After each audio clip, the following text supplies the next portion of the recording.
A comercialização agrícola é um sistema complexo, por isso o produtor precisa ficar atento a todos os detalhes, principalmente as cotações, com o objetivo de reduzir os riscos que envolvem a comercialização. Isso quer dizer que é muito importante saber o momento mais adequado para negociar a safra. Não pode ser precipitado e nem adiar muito. Para saber mais sobre esse ponto, esse tema e como devem se comportar os preços daqui para frente, eu converso agora com Francisco Queiroz, analista da consultoria agro do Itaú BBA. Oi, Francisco, boa noite para você, seja muito bem-vindo. E a minha primeira questão, primeiro ponto, é justamente algo muito importante para o produtor rural. Qual é o momento mais adequado? O que vocês orientam, né? Porque a gente sabe que às vezes pode ser algo muito precipitado e os preços lá na frente podem vir a melhorar, ou então tem muita morosidade também em relação a essa negociação. Quais as melhores diretrizes, né? O que vocês indicam? Boa noite. Boa noite, Renata. Um prazer falar com você. Bom, aqui o que a gente recomenda, né, primeiro que o produtor ele esteja sempre atento ao que está acontecendo no mercado, né, acompanhando a movimentação de preços, principalmente, né, em Chicago e aqui no Brasil também, né. Bom, aqui no Brasil, a gente sabe que, como país exportador que somos, né, o preço interno, ele é basicamente composto pelo preço lá em Chicago, mais o prêmio, né, e o câmbio, né, multiplicado pelo câmbio, né. O que a gente tem observado hoje é que o preço interno ele está caindo, porque a oferta está aumentando, né, a gente está vendo aí o andamento da colheita, agora acelerou um pouco mais, esses próximos dias terão menos chuvas na região central do Brasil e a colheita tende a andar de forma mais rápida, né? Então, a oferta está aumentando, a colheita tá seguindo agora em bom ritmo, e o prêmio no porto ele está negativo nesse momento. Isso acontece porque a gente sabe que a safra é muito grande, né? Por volta de 150, 155 milhões de toneladas, e a gente ainda tem uma grande quantidade de soja a ser comercializada, né? O último número que nós temos aqui é que a comercialização de soja no Brasil ela está ao redor de 40%, né? Enquanto no ano passado, nessa mesma época, estava acima dos 50%. Né? Então, o mercado sabe disso, né? O comprador ele sabe que ainda tem bastante soja para ser comercializada, e ele acaba dando essa penalização via prêmio, né? Por isso que o prêmio atualmente no Porto de Paranaguá ele está negativo, né? Como eu comentei. Então, esse atraso na comercialização ele faz com que haja uma concentração, né, do produto num período curto de tempo, e isso impacta de forma negativa os preços. Exato, muito bom você colocar toda essa questão, né, todo esse embasamento, e de fato a gente tem noticiado por aqui também esse atraso, né, nesse ritmo de colheita, de fato, que também veio por consequência atrasar aí a semeadura da segunda safra de milho por questões de adversidades climáticas e, claro, como você pontuou, o produtor ou a produtora rural, eles têm que estar sempre muito atentos, tanto às questões internacionais quanto às nacionais também. Trazendo aqui atenção para um ponto, né, que recentemente saiu e foi divulgado e foi até notório para o setor, a gente sim devemos ter uma safra aí recorde, segundo os dados mais recentes da Conab e da Biov também. E, claro, um feito comemorado tanto pela Biov quanto pelas entidades do setor, inclusive a Frente Parlamentar Mista do Biodiesel também, recém-lançada, foi a questão do aumento na mistura do biodiesel ao diesel, que já começa agora em 12% a partir de abril e vai aumentando progressivamente ano após ano. Como é que isso também sustenta os preços da soja, né, nesse ritmo aí bastante importante? Certo. Realmente a safra, como eu comentei, né, anteriormente, a safra que está sendo colhida pelo Brasil, ela é uma safra muito grande, recorde, deve ficar acima, né, dos 150 milhões de toneladas.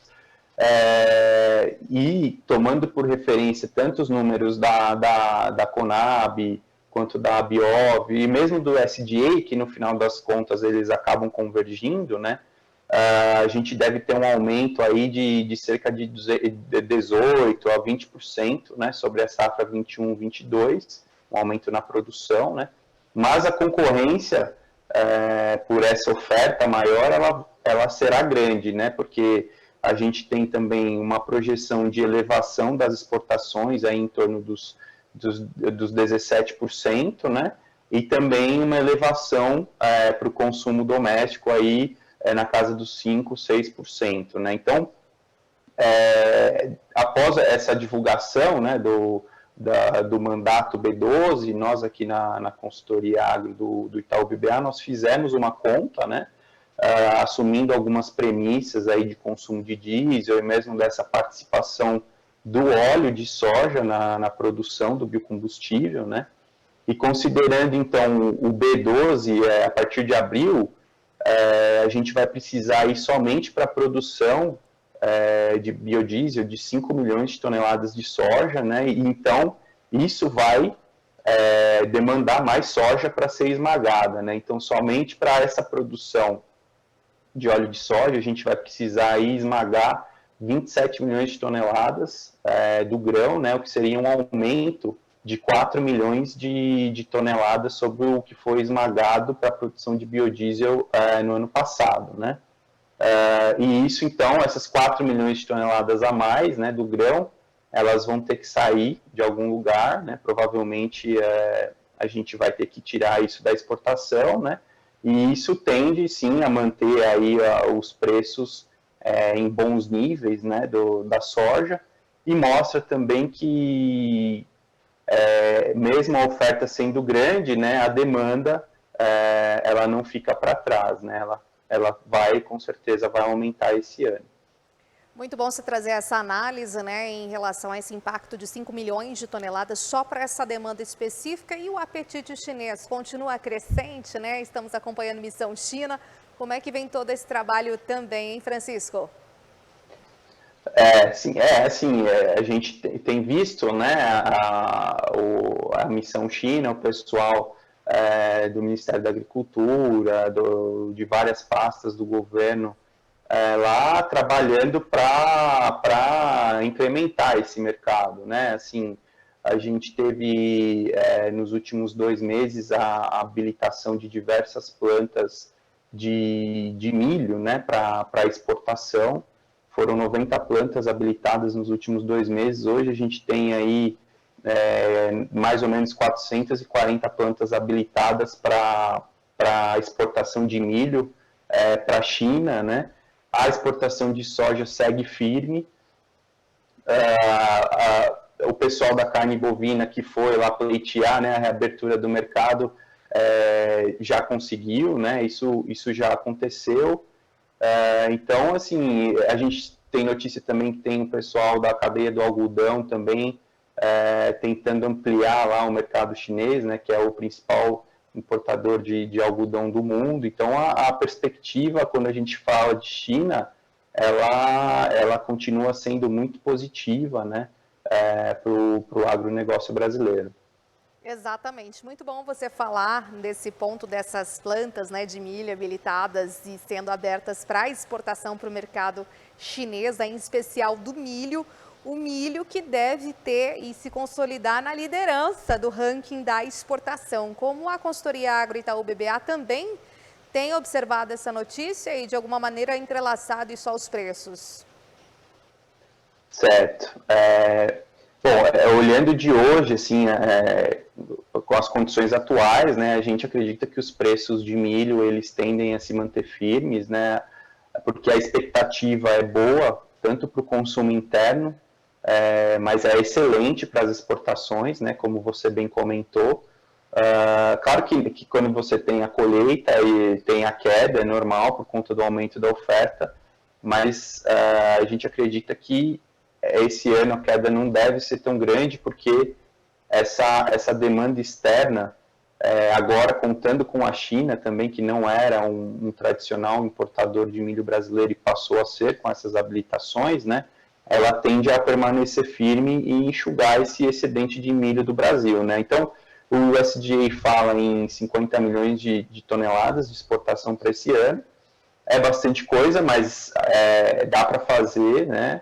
Não é um número inalcançável, porque a demanda chinesa ela deve seguir forte, né? A gente tem os chineses cada vez mais querendo ficar livres, né, da dependência do milho americano, e eles estão vindo buscar aqui no Brasil, que é o lugar onde tem oferta e tem preço também, né? A Argentina, com uma quebra de safra grande, a Ucrânia, que é um player importante, exportando menos por todas as questões geopolíticas, né? Então, tudo isso abre uma janela de oportunidade para o milho brasileiro, né? Sobre os preços, a gente tem visto hoje na B3 preços de R$ 84, R$ 85 a saca no contrato de setembro, que parece bem razoável, olhando de hoje, né? Mas assim, aqui acho que vale a ressalva, Renata, que esse milho ele ainda nem terminou de ser plantado, né? Como você bem disse, a colheita da soja atrasou, por consequência o plantio da safrinha atrasou, então é importante, antes de tudo, né, para que tudo isso se concretize, né, que o plantio ele termine, né, que essas lavouras elas se desenvolvam e realmente produzam, né, o que vem sendo projetado aí pelo mercado, que são as 95 até 100 milhões de toneladas de segunda safra, né, e aí sim nós teremos aí essa capacidade para exportar esses 50 milhões de toneladas, né. Agora, se a gente tiver problema com a safrinha, né, por conta desse plantio fora da janela ideal, aí certamente é preço para cima. Perfeito, muito obrigada então, Francisco, aí pela análise, né? Todo o cenário, tanto da soja quanto do milho. Espero que a gente se fale em outras oportunidades. Uma ótima noite para você, até a próxima. Obrigado, eu agradeço muito aí e sigo à disposição. Obrigada, igualmente.